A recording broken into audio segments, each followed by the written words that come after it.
नमस्कार, स्वागत है आपका। मैं हूं आपके साथ अनामिका पांडे। उत्तर प्रदेश के अलग अलग जिलों में लगातार भेड़ियों का आतंक बढ़ता जा रहा है। लोग डरे सहमे हैं कि पता नहीं किस वक्त उनके परिवार पर, उनके बच्चों पर भेड़िए का हमला हो जाए। लेकिन उत्तर प्रदेश का विपक्षी दल है, मुख्य विपक्षी दल, जिसके बड़े नेता हैं, विधायक भी रह चुके हैं और अब सांसद भी हैं उत्तर प्रदेश से, वो सियासी रोटियां सेकने से इस पर बाज नहीं आ रहे हैं।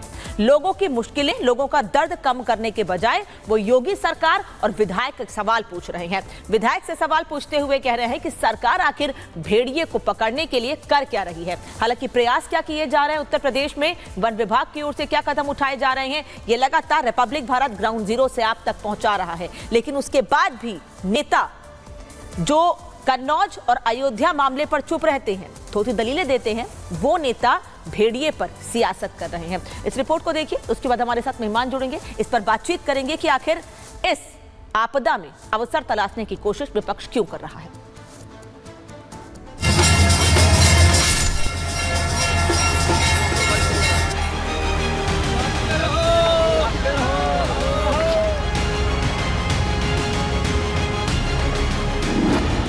आदमखोर का वार, सियासत जोरदार।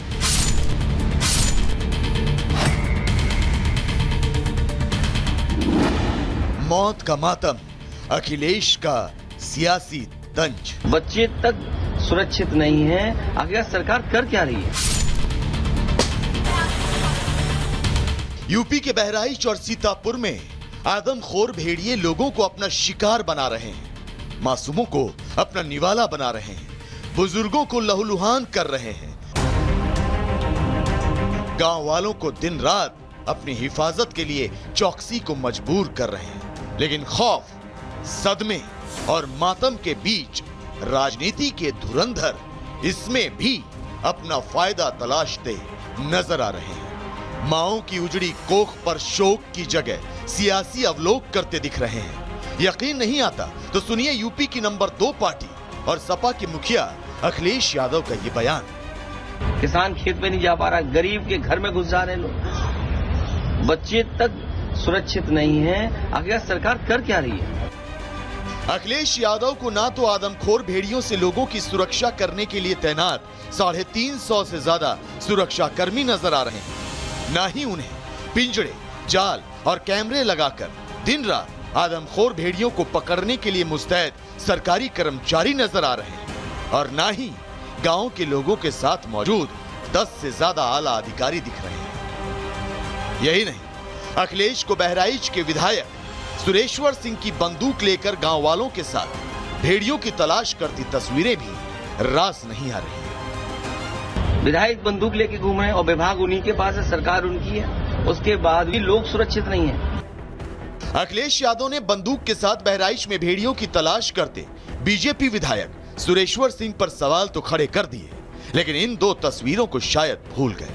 पहली तस्वीर अयोध्या के सांसद अवधेश प्रसाद के करीबी मोहित खान पर लगा रेप का आरोप और अवधेश प्रसाद का अब तक पीड़िता के घर तक ना पहुंच पाना। दूसरी तस्वीर रेप के आरोपी नवाब सिंह यादव का बचाव करते हुए उसका डीएनए कराने की मांग करना और डीएनए के बाद सच्चाई सामने आते ही खामोशी अख्तियार कर लेना। तो सवाल यह है कि आदमखोर भेड़ियों की दहशत और लोगों की मौत पर राजनीति कर रहे अखिलेश यादव को क्या नजर आ रहा है? क्या उन्हें इस मामले में सिर्फ और सिर्फ मौका नजर आ रहा है? मौका योगी सरकार को कटघरे में खड़ा करने का, मौका अपनी राजनीति चमकाने का। Bureau report, Republic Bharat.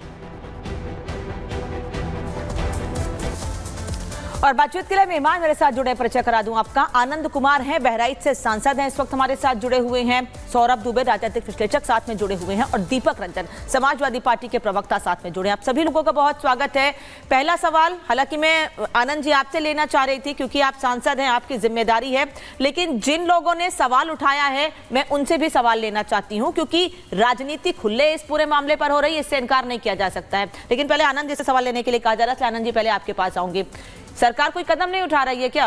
Akhilesh Yadav कह रहे हैं कि बच्चों को निशाना बना रहे हैं भेड़िए, लगातार हमले हो रहे हैं, 20 दिन से ऊपर का वक्त हो रहा है, लेकिन सरकार खाली हाथ बैठी है। अभी आपने दिखाया कि सरकार और प्रशासन हमारी किस तरीके से भेड़िए से आम लोगों को बचाने के लिए दिन रात पेट्रोलिंग कर रही है, लोग गश्त कर रहे हैं। कई जिलों की जो वन विभाग की टीम है, पुलिस विभाग की टीम है, लगातार पेट्रोलिंग और गश्त में लगे हुए हैं। ड्रोन कैमरे से नजर रखी जा रही है। हमारे जो भारतीय जनता पार्टी के विधायक जी हैं वो लगातार क्षेत्र में बने हुए हैं। हम लोग लगातार जनता के साथ में कार्यकर्ताओं से जुड़े हुए हैं। लगातार हम लोग अपडेट ले रहे हैं। माननीय मुख्यमंत्री जी स्वयं संवेदनशीलता के साथ लगातार इसमें रिपोर्टिंग ले रहे हैं, अपडेट ले रहे हैं। लगातार वो निर्देश दे रहे हैं कि और जो है गश्त बढ़ाया जाए, लोगों को बचाया जाए। तो इसके बाद इतना सब कुछ आप लोगों के समाचार माध्यमों के द्वारा दिखाया जा रहा है, इसके बाद भी अगर इन लोगों को नहीं दिखा है तो उस पर क्या कहा जाए अब। ठीक है, आनंद जी कह रहे हैं दीपक रंजन की सरकार कदम उठा रही है, आप लोगों को दिख नहीं रहा है क्योंकि आप लोग आपदा में अवसर तलाशने की कोशिश कर रहे हैं और इस आपदा में लोगों को राहत पहुंचाने की कोशिश कर रहे हैं। जैसा कि मुख्यमंत्री भी पहले कहते रहे हैं कि हम राजनीति नहीं करते हैं देश पर, लेकिन आप लोग देश पर राजनीति करते हैं। हमारे लिए देश सर्वोपरि है, जनता सर्वोपरि है। देखिए, ये सरकार जो है हर मोर्चे पर फेल हो चुकी है और किसी भी मोर्चे पर ये सरकार सफल होती हुई नहीं दिख रही। मैंने देखा आपके जो है ग्राउंड रिपोर्टर है राघवेंद्र जी को, मैंने देखा किस तरीके से अपनी जान जोखिम में डाल करके उन्होंने ग्राउंड सर्वे रिपोर्ट हमको, आपको, प्रशासन को, सरकार को पहुंचाने का काम किया। आज उसी का देन है कि जिस तरीके से ग्राउंड से सारे रिपोर्टर का आपके चैनल में, चूंकि राघवेंद्र जी को मैं देख रहा था, आपके वहां से राघवेंद्र जी हो गए, ये बहुत से ऐसे चैनल है, न्यूज एजेंसीज हैं जहां से ग्राउंड रिपोर्ट से जो है अपनी जान को जोखिम में डाल करके इन लोगों ने वहां से रिपोर्ट तैयार करके सरकार को चेताया और उसके बाद भी सरकार चेती कब। देखिए, आज की तारीख में किस तरीके से आदमखोर जो है जानवर, जिस तरीके से इनकी तादाद बढ़ती जा रही है, उस पर कहीं ना कहीं सरकार के वन विभाग में अंतर्गत आने वाली, सरकार के अंतर्गत आने वाली वन विभाग की कहीं ना कहीं पेनल्टी है। देखिए, आज की तारीख में शावक जो है, जो नए बच्चे पैदा कर रहे हैं, आदमखोर जानवर, उनको वहां पे खाने को नहीं मिल रहा है। वो खाने की तलाश में आज की तारीख में जंगल से निकल करके शहरों में आ रहे हैं, गांवों में आ रहे हैं और इंसानों को, बच्चों को अपना शिकार बना रहे हैं। देखिए, ये सरकार दावा तो करती थी कि हर घर पक्का आवास का दावा कर रही थी सरकार, आज कहाँ है? आप देख जाए, उनके मकान पक्के होते, अगर उनके मकान में दरवाजे होते तो इस तरीके से गोद में सो रही मां बच्चे को लेकर के नहीं। दीपक रंजन, सरकार ये कह रही है कि जिस दिन ये मामला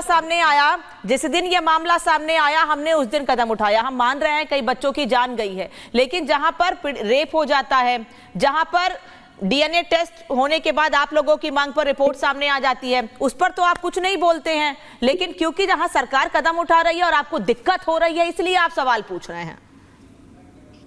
अरे हम क्यों नहीं बोल रहे? ये भेड़िए हैं, लेकिन जो सपा के भेड़िए जो बच्चियों के साथ जो कुकर्म करते हैं वो इनको नहीं दिखाई देता है। आर्य आनंद जी, हाँ दीपक रंजन, बात कंप्लीट कीजिए। सांसद जी, ये तरीका ठीक नहीं है, डिबेट का ये डिकोरम नहीं है। शायद मुझे लगता है पहली बार डिबेट में आ रहे होंगे या पहली बार आप इस तरीके से, या तो कहीं देखिए आपकी पार्टी का कोई अधिकृत प्रवक्ता तो आने के लिए तैयार नहीं हुआ, और जिस तरीके से आप यहाँ वहां के सांसद हैं उसी तरीके से सीतापुर में भी। सर, अगर सांसद बोल रहे हैं तो वो पार्टी और सरकार के बिहाफ पर ही बोल रहे हैं ना दीपक रंजन। अगर सांसद बयान दे रहे हैं तो वो तो पार्टी और सरकार के बिहाफ पर ही बयान दे रहे हैं ना सर। मेरा जो सवाल है आप उस पर जवाब दीजिए। माननीय सांसद जी बोल रहे थे, मैंने एक बार भी इनको इंटरप्ट नहीं किया। ठीक है, अपनी बात कहिए सर, मैं उनके पास जाऊंगी। सौरभ जी भी हैं अभी। मेरी बात देखिए, आपने जब कह लिया तभी मैंने कहा था जो इसमें लिप्त है, नहीं अभी मैं बोल रहा था, जो इसमें लिप्त है आप उनके खिलाफ कठोर से कठोर कार्रवाई करिए। आप उनको आजीवन कारावास दे दीजिए, उनको हैंग टिल डेथ कर दीजिए, हमें उसमें कोई आपत्ति नहीं। जो इस तरह का कुकृत करता है उसके खिलाफ निश्चित रूप से कठोर कार्रवाई होनी चाहिए। आज की तारीख देखिए, आप बात का नोच ही कर रहे हैं। आज पिछले कई सालों से जिसका नाम ले रही है नवाब सिंह यादव का, जिसने ये इतनी घिनौनी हरकत की, उसका समाजवादी पार्टी से कोई लेना देना नहीं है। और आज की तारीख में अगर वो कहीं ना कहीं किसी के संरक्षण में फल फूल रहा है तो वहां के पूर्व के सांसद सुब्रत पाठक जी के संरक्षण में फल फूल रहा है। उस सुब्रत पाठक जी का ट्रांसफर हो रहा है, उनके साथ उठ बैठ रहा है। तो चलिए, मैं अभी कन्नौज पे बात नहीं कर रही हूँ दीपक जी, मैं इसलिए इस पर अभी टाइम नहीं देना चाहती हूँ, कन्नौज पर बात नहीं कर रही हूँ। लेकिन बहुत सारे सवाल उठेंगे फिर अगर आप सुब्रत पाठक का नाम जोड़ेंगे इस मामले में, अगर आप कहेंगे पूर्व